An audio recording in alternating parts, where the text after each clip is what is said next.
So dear student, मैंने अभी देखा कमेंट सेक्शन में बहुत सारे बच्चों को लाइफ एंड एंगल्स में बहुत प्रॉब्लम आ रही है। ठीक है, कोई दिक्कत नहीं है। बेसिक समझेंगे लाइफ एंड एंगल्स का क्या है। ठीक है, ध्यान से देखना, बहुत ज़्यादा। ठीक है, लाइफ एंड एंगल में सबसे पहले चीज ये समझनी है, जब दो इंटरसेक्टिंग लाइन होती है तो ये एंगल इसके बराबर होता है और ये वाला एंगल रीजन क्या लिखते हैं, बस ये समझना है। पहले फंडामेंटल समझ लो, न्यूमेरिकल में 2-3 बच्चे करा था, उसके बाद सारे बच्चे कर लो। ठीक है, ये रीजन क्या लिखते हैं यहाँ पे, वर्टिकली ऑपोजिट एंगल। फाइन, पहली चीज ये। दूसरा होता है जब दो पैरेलल लाइन होती है उसके इन बिटवीन कोई इंटरसेक्टिंग लाइन आ जाए तो ये जो दो एंगल है, ये वाला एंगल इसके बराबर और ये वाला एंगल इस वाले के बराबर। ठीक है, ये जो डबल लाइन खींच रहा है इसका मतलब ये इस पे सिंगल लाइन मैंने खींची तो ये सिंगल लाइन इसके बराबर है इस वाले एंगल के, तो ये एंगल इसके बराबर है और ये वाला एंगल नंबरिंग कर देता हूं आपके लिए। ये एंगल 1 है, ये angle 2। So angle 1 equals to angle 1 equals to angle 2 and angle 3 equals to angle 4। ठीक है, बहुत अच्छे से समझिए। इसका रीजन होता है at the lead interior angles. ठीक, अब कुछ और चीजें ध्यान देनी है। जैसे ये स्ट्रेट लाइन है तो एक स्ट्रेट लाइन कितना एंगल बनाती है, वो 180 डिग्री। ठीक है, अगर इससे बहुत सारे इस तरह से रेज निकलना है तो इस सारे एंगल का सम, मान लो यहाँ पे एंगल ए लिखा होता है, एंगल बी लिखा होता है, एंगल सी लिखा होता है, एंगल डी लिखा होता है, तो हम क्या कहते हैं इसे बोलते हैं स्ट्रेट लाइन इक्वेशन। क्या बोलते हैं, स्ट्रेट लाइन इक्वेशन। इसका मतलब क्या होता है, जितने भी एंगल इस स्ट्रेट लाइन पे उन सबका सम कितना, 180 डिग्री। बहुत अच्छा। सिमिलरली एक और ऐसे कॉलम बना के कॉन्सेप्ट लिख लो।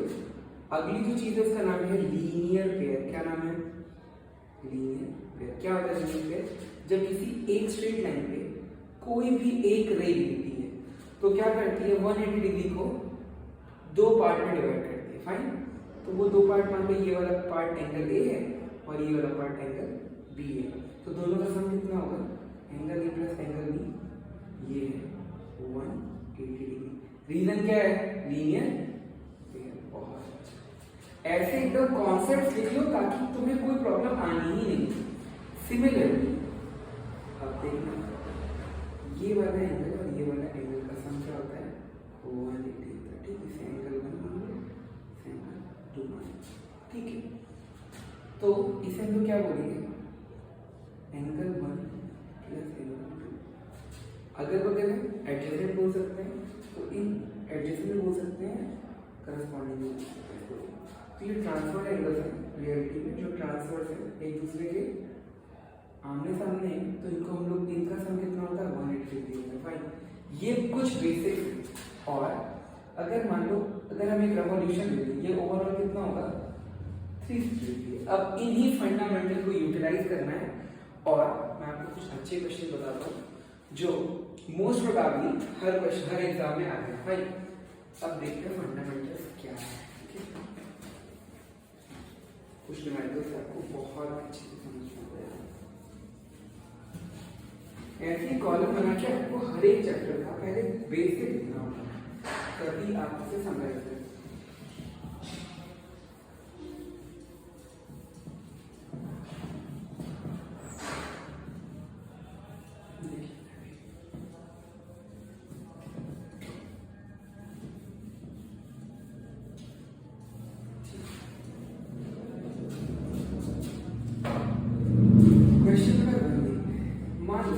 एक स्ट्रेट लाइन, यहाँ पे एक ट्रायंगल बना हुआ है इस तरह से और यहाँ पे लिखा है 127 डिग्री। ये यहाँ पे y लिखा है, यहाँ पे x लिखा है और यहाँ पे लिखा हुआ है 50 डिग्री। ठीक है, अब नेमिंग क्या हुआ है, यहाँ पे a है, यहाँ पे b है, यहाँ c है, यहाँ पे d मार्क्ड है, e मार्क्ड है, f मार्क्ड है, जी मार्क्ड है। बहुत अच्छे से समझना। तुम्हें मैं यहाँ पे एंगल लेना सिखाऊंगा और जो जो कॉन्सेप्ट बताया उन सबको यहाँ पे अप्लाई करना। प्लीज बहुत बारीकी से देखना, स्टेप बाय स्टेप। ठीक, ध्यान से देखो। यहाँ जो जेड वाला जो सेगमेंट है कैसे देखना है हमें, एंगल ए बी ई कितना दिया हुआ है 50 डिग्री, कैसे देखते हैं ए बी ई। तो जो एंगल लिखते हैं ना बीच में, जैसे यहाँ 50 लिखा है तो किसका वैल्यू है ए बी ई का, आया समझ, लिख दिया हम लोगों ने।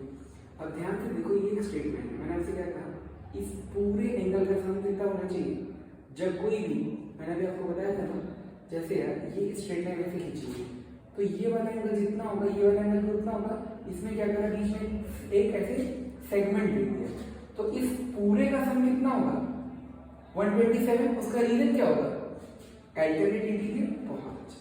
तो ध्यान से देखो क्या लिख सकते हैं, angle A B E plus angle, देखो E B S equals to angle B F G, B F G. Reason क्या है, अल्टरनेट इंटीरियर, आया समझ। तो ये वाला एंगल का वैल्यू कितना दिया था 50, ये क्या था y equals to what 127, switch करा दो उधर, तो y इक्वल्स टू -50 प्लस 120, तो y इक्वल्स टू कितना है 77, बहुत अच्छा। अब ध्यान से देखो हमें क्या चाहिए, x चाहिए, तो हमें क्या लिखना है, angle A equals to angle B F, reason alternate, ध्यान रखो ये वाला एंगल इसके बराबर एंगल क्या है, अल्टरनेट इंटीरियर एंगल, तो हमें क्या मिला x equals to 50 degree. Basic समझिए ताकि हर कैटेगरी के क्वेश्चन आप कर पाओ, ठीक है। तो जो भी आपको किसी भी क्वेश्चन में प्रॉब्लम है, please share that question with me and I will be helping you out with the best of the techniques. तो इस तरह से आपको यही समझना है। अगर यहाँ पूछता कि स्ट्रेट लाइन, अगर मैं मान लो यहाँ पे z दे देता, अब z निकालना है तो क्या करना है, इन तीनों का सम कितना, अब देखो ये 50 बन चुका है, ये कितना है 77, तो इस पूरे का सम कितना 127। अगर मुझे z का भी वैल्यू निकालना होता है, इस केस में मैंने यहाँ पे z डाल दिया, तो मुझे क्या लिखना है, लिख सकता हूं मैं एंगल ए बी एफ किसके बराबर है 127, सीधा angle A B F plus angle F B C, angle F B C equals to what 180।